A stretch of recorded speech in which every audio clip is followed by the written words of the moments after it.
पत्नी और पति के बीच में विवाद चल रहा था, लेकिन खुलकर खुलासा सामने नहीं आई कि किन कारणों से पति और पत्नी के बीच में विवाद चल रहा था। फिलहाल मौके पर पहुंची पुलिस ने घायल पीड़िता से तहरीर लेकर सिरफरे युवक के खिलाफ मुकदमा कायम करने की बात कह रही है। उत्तर प्रदेश अपराधियों का अड्डा बनता जा रहा है।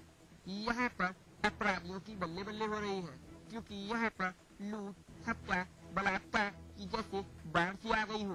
ताजा मामला बरेली का है, जहाँ बीती रात दबिश देने गई पुलिस की टीम पर बदमाशों ने हमला बोल दिया और अपने साथी को छुड़ा कर ले गए। इस घटना को बीते आज दूसरा दिन है, लेकिन अभी तक अपराधी पुलिस के शिकंजे से बाहर है। इससे साफ जाहिर होता है कि उत्तर प्रदेश में कानून व्यवस्था नाम की कोई चीज नहीं रह गई है। जरा गौर से देखिए, ये है कैंपा बबिया गाँव। यहाँ कोई अपनी मर्जी से सांस भी नहीं ले सकता। यहाँ तो सिर्फ यशपाल यादव का ही राज चलता है।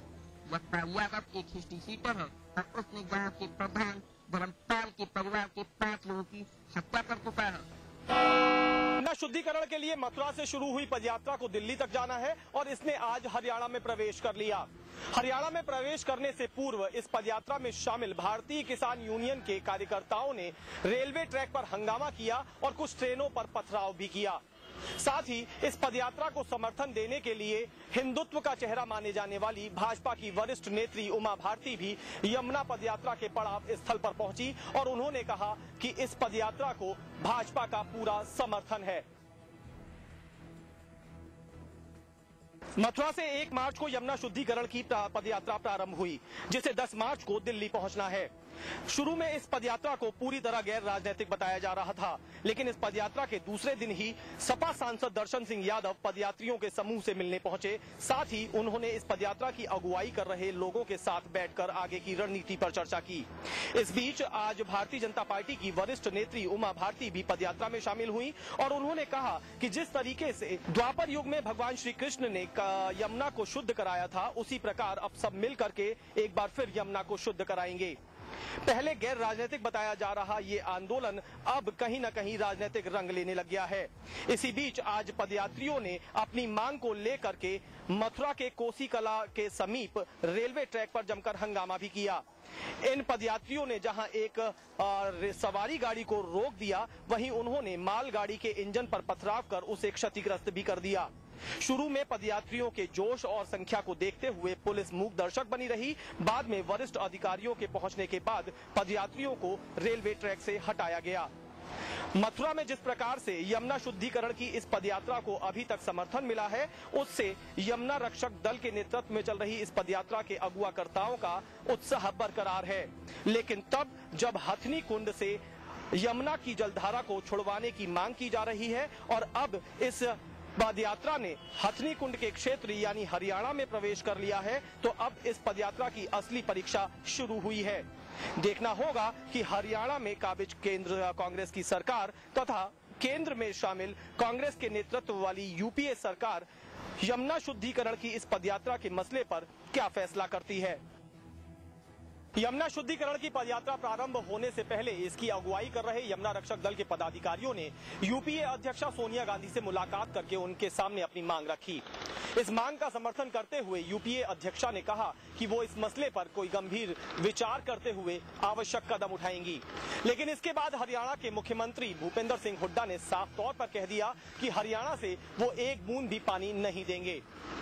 अभी उत्तर प्रदेश की सीमा पर रहते हुए यमुना रक्षक दल के कार्यकर्ताओं ने रेलवे ट्रैक पर हंगामा करके अपने इरादे जाहिर कर दिए हैं और वो अपनी पदयात्रा को लेकर हरियाणा की सीमा में प्रवेश कर चुके हैं। यमुना रक्षक दल के साथ जुड़े यमुना भक्तों की मांग है कि हरियाणा के हथनी कुंड से यमुना की जलधारा छोड़ी जाए, जिससे यमुना अपने वास्तविक स्वरूप में दोबारा वापस आ सके। अब देखना ये होगा कि हरियाणा से होते हुए दिल्ली तक जाते हुए ये पदयात्रा आगे क्या क्या रंग दिखाती है। वाराणसी के मंडलीय हॉस्पिटल में उस वक्त हड़कंप मच गया जब इटालियन की विदेशी महिला ने बवाल करना शुरू कर दिया। नशे के ओवरडोज के कारण रविवार की देर रात इटली से आई एक विदेशी महिला को पुलिस ने मंडलीय अस्पताल में भर्ती कराया गया। आज सोमवार दोपहर जब इस विदेशी महिला को होश आया तो उसने हॉस्पिटल परिसर में हंगामा खड़ा कर दिया।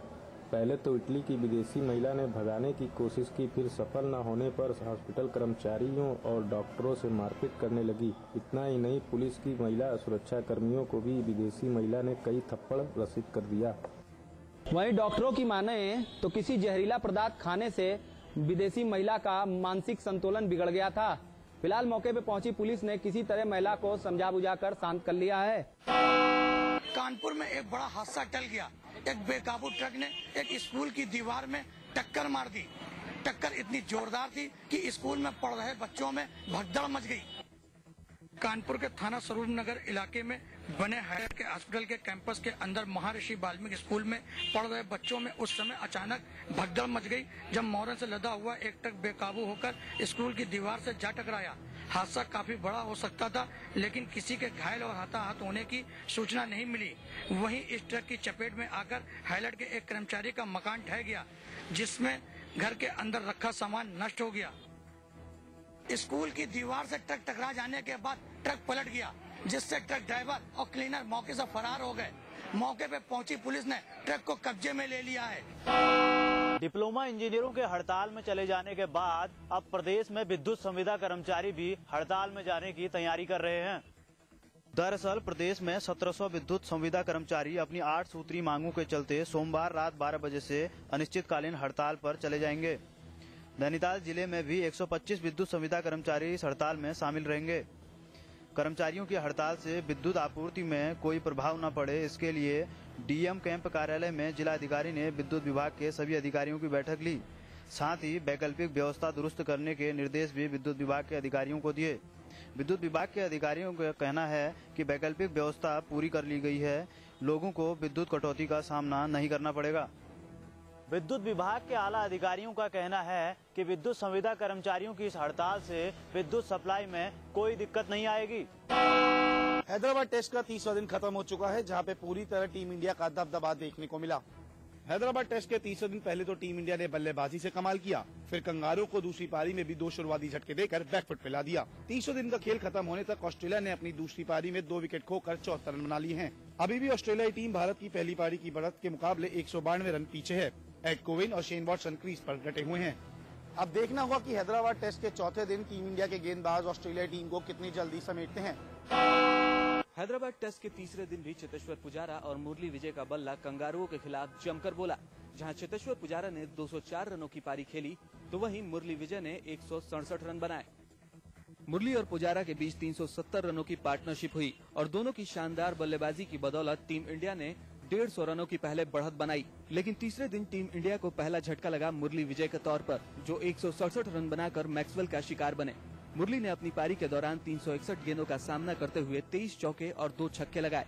वहीं पुजारा भी अपना दोहरा शतक बनाकर पैटिंसन की गेंद पर डोहटी को कैच थमा बैठे। पुजारा ने 341 गेंदों का सामना करते हुए 204 रनों की पारी खेली और 30 चौकों सहित 1 छक्का भी लगाया।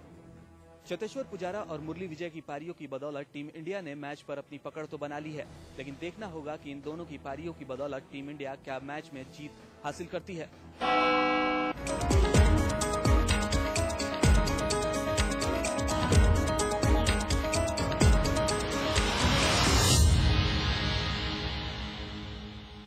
रजनीगंधा का कोई मुकाबला नहीं।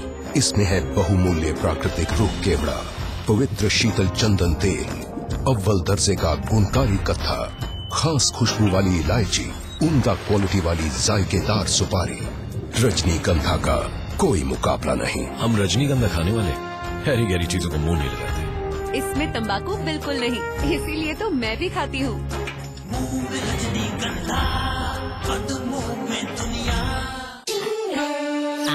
क्या उंगली और जूली का कंबाइंड स्टडी का प्लान बना सीक्रेटली और भाइयों को भगा दिया फिल्म देखने क्लेवरली। थैंक यू भैया।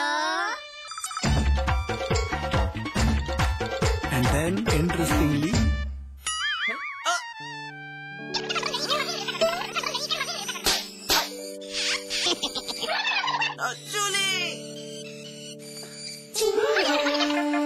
Refreshing mini games. आज ली क्या?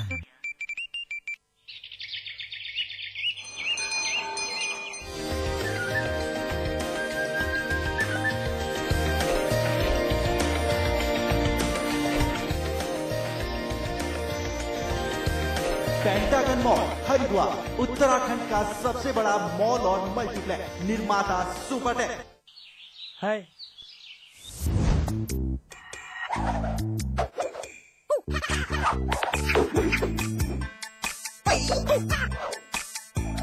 कितनी भी कोशिश कर लो, पानी तो इंटरेस्टिंग नहीं हो सकता। पानी कैच पियोज, सादा पानी मत पिलाओ, जरा कैच पियोज तो मिलाओ। आम पन्ना, नींबू पानी, जलजीरा और बहुत सारे मजेदार फ्लेवर्स में।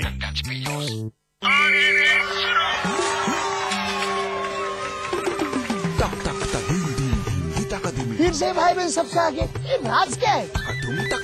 अरे माँ, रेस के बाद सीधे घर पे आ जाना। स्वस्थ बच्चों का राज है सेहतमंद माँ। प्रसव के बाद माँ के शरीर को वक्त चाहिए। बच्चों के बीच रखे कम से कम 3 साल का अंतर। खुशी का मंत्र रखना याद, दूसरा बच्चा 3 साल बाद। अधिक जानकारी के लिए नजदीकी स्वास्थ्य केंद्र से संपर्क करें। इसमें टेस्ट है, तंबाकू नहीं। आप भी आजमाइए रजनीगंधा। रजनीगंधा आज ली क्या? And then interestingly,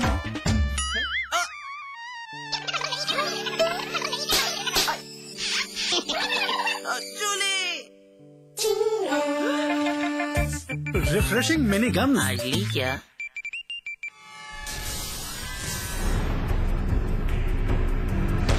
अगर आपके आसपास हो रहा है कुछ गलत, तो समाचार प्लस दे रहा है आपको मौका सिटीजन जर्नलिस्ट बनने का।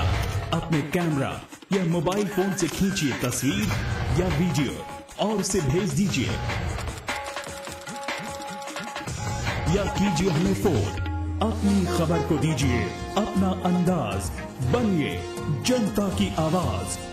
सिटीजन जर्नलिस्ट सिर्फ समाचार प्लस पर। खबर वही जो हमने कही। सूबे की कानून व्यवस्था को लेकर मुख्यमंत्री अखिलेश यादव का बयान। कानून व्यवस्था बिगाड़ने के लिए की जा रही है राजनीतिक साजिश। डीएसपी हत्याकांड में मुख्यमंत्री अखिलेश यादव ने की सीबीआई जांच की सिफारिश। शहीद के घर वालों को दिया इंसाफ का आश्वासन और 50 लाख रुपए का चेक। डीएसपी हत्याकांड मामले में कुंडा विधायक राजा भैया का शर्मनाक बयान। शहीद के हत्यारों को नहीं मिलेगी सजा, सरकार के हित में दिया इस्तीफा। मायावती के राष्ट्रपति शासन लागू करने की मांग पर मुलायम ने साधा निशाना। कहा बीएसपी सुप्रीमो को मांग करने का अधिकार नहीं। रामगोपाल यादव ने भी विपक्ष को एक बढ़ते अपराध के लिए ठहराया जिम्मेदार।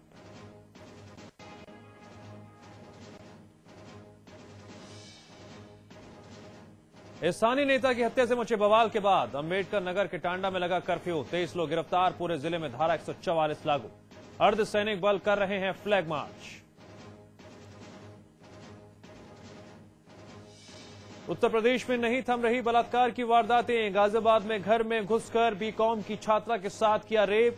आरोपी को पहले ट्यूशन पढ़ाती थी पीड़ित।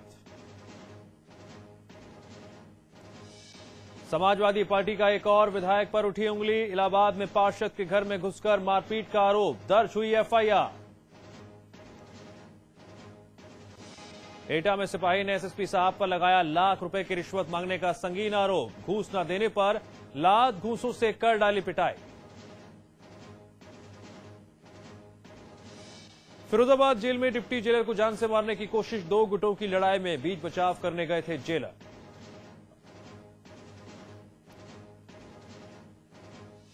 और महाराष्ट्र के सतारा में एक बार फिर राज ठाकरे के गुंडों ने उत्तर भारतीयों के बच्चों पर दिखाए गुंडई। एडमिशन लेने पहुंचे बच्चों को भगाया, माता पिता के साथ की मारपीट।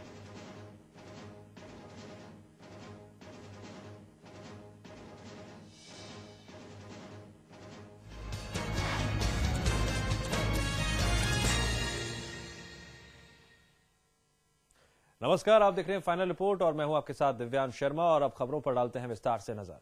उत्तर प्रदेश सरकार ने डीएसपी हत्याकांड की जांच के लिए सीबीआई जांच की सिफारिश की है। देवरिया में शहीद के घर पहुंचे मुख्यमंत्री अखिलेश यादव ने इस बात का ऐलान किया। मुख्यमंत्री ने शहीद जिया उल हक के घर वालों को 50 लाख रुपए का चेक भी दिया। उधर डीएसपी का शव आज सुपुर्द खाक कर दिया गया।